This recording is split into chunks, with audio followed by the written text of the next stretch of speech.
देख के भाई, बस यहीं रख दें, यहीं रख दें। देख ऊपर, देखिए मुस्तफा। शुक्र है जरूरत की चीजें तो आ गई। शुक्र है अलमारी आ गई, कपड़े तो रखने की जगह हुई। अच्छा, मैंने भी ना एक ऑनलाइन स्टोर चेक किया, उस पर सेकेंड हैंड चीजें पड़ी हुई। फ्रिज है, इस्त्री है, लेकिन इस महीने नहीं, अगले महीने ले। ठीक है। अस्सलाम वालेकुम। वालेकुम सलाम। ठीक, आप तो क्या क्या कर रहे हैं? अस्सलाम वालेकुम। बैठे। मैं पानी लेकर आती हूँ। नहीं बेटा, मैं लाता हूँ। नहीं, मैं लेकर आती हूँ। बेटा कोई, आप बैठे तो बैठे, प्लीज बैठे।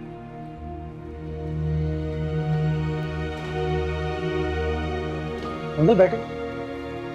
पानी नहीं, मुझे दे दो, मुझे दे दो। मैं ठीक, तुम बैठ।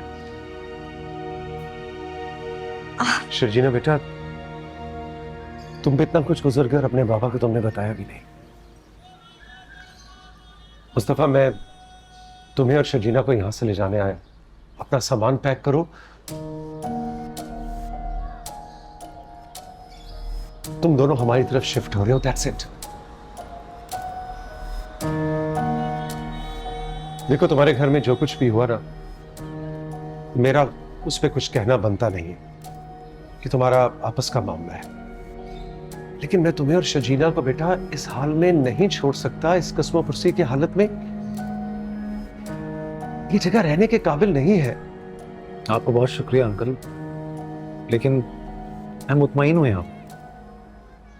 बेकार की जिद मत करो मुस्तफा, इस जगह को देखो। इतनी ज्यादा सीढ़ियां हैं, सामान है नहीं, कोई आसाइश नहीं है।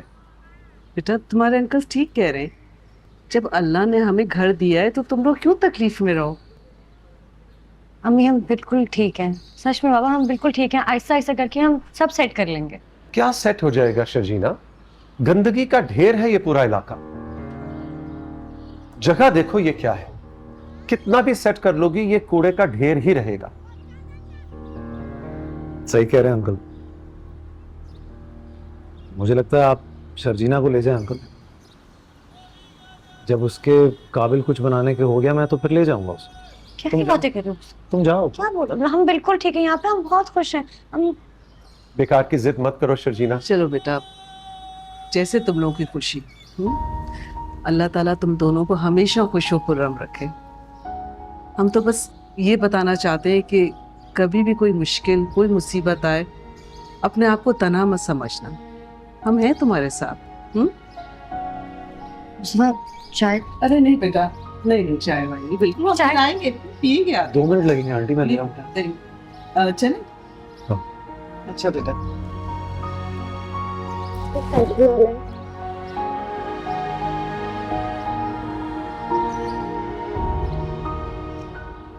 खुश रहो, अच्छा बेटा, खुदा हाफिज। मैं आती हूँ।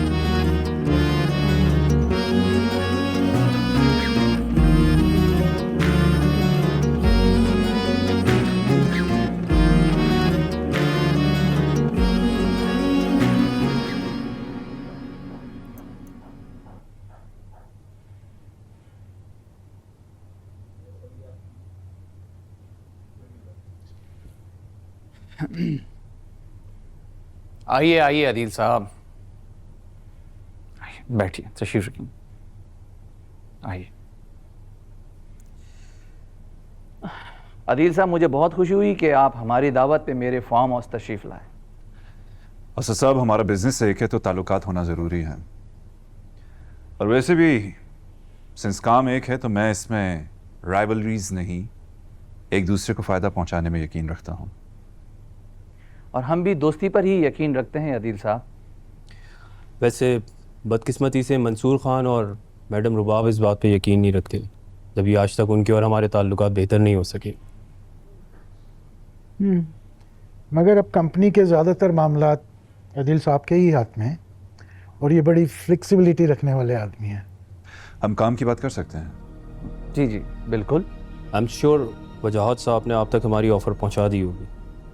जी बिल्कुल पहुंच गई, और उसकी बुनियाद पे मैं अपनी सोयाबीन की शिपमेंट को डिले करवा दूंगा और आपकी शिपमेंट पाकिस्तान में हमसे पहले पहुंच जाएगी। तो हमारी शिपमेंट पहले आने से हमें कितना फ़ायदा हो जाएगा? आपको बहुत ज़्यादा फायदा होगा।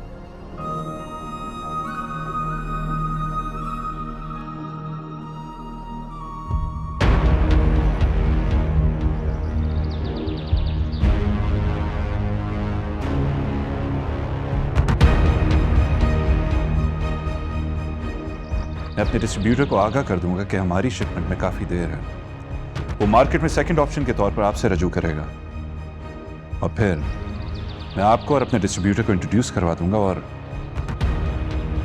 आप फिर आगे सोच सकते हैं कितना फ़ायदा होगा।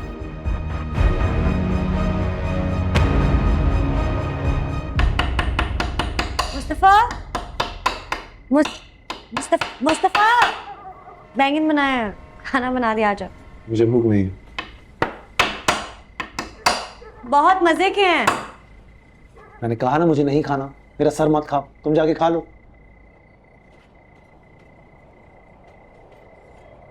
बाबा की बातों की वजह से नाराज हूँ। मैं किसी बात से नाराज। बाप हैं वो मेरे, ख्याल करते हैं हम दोनों का। प्यार में इमोशनल होके उन्हें थोड़ा ज़्यादा कह दिया। आई एम सॉरी, मैं उनकी तरफ से माफ़ी मांगती हूँ। मैं ज़बरदस्ती लाया था तुम्हें यहाँ। मैंने तुम्हें कहा था यहाँ आ जाओ।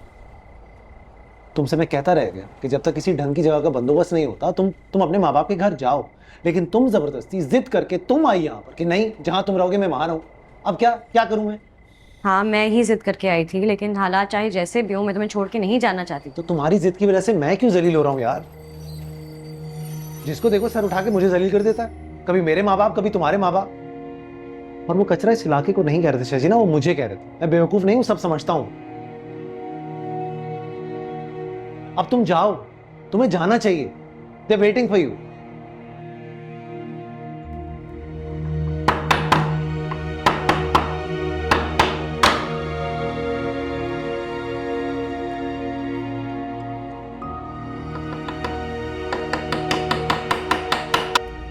अच्छी मीटिंग गई असद मलिक के साथ। बहुत ही अच्छी ऑफर दी है उसने हमें। देनी भी चाहिए थी। अपनी कंपनी का कॉम्प्रोमाइज़ करके उसे करोड़ों का फ़ायदा दे रहा हूँ। प्लस मैडम रुबाब को तो कुछ शक नहीं हो जाएगा। अभी तो वो यहाँ है नहीं, और जब तक वापस आएंगे ये गेम ख़त्म हो चुकी होंगी। और वैसे भी ब्राज़ील में हमारा जो एक्सपोर्ट है वो बहुत पक्का बंदा है मेरा। शिपमेंट डिले होने की वजह वो पेपर वर्क के साथ तैयार रखेगा। वजह सब आपसे डिस्कस करूं, लेकिन रुबाब जितनी चालाक अपने आप को समझती है उतनी है नहीं। बस उसकी तारीफें करते रहो, खुशामद करते रहो तो खुश रहती है। उसको पता चलने का सवाल ही पैदा नहीं होता, और ना ही उसके एरोगेंट मगरूर बाप को। चल दिए तुम कहाँ पे, देखो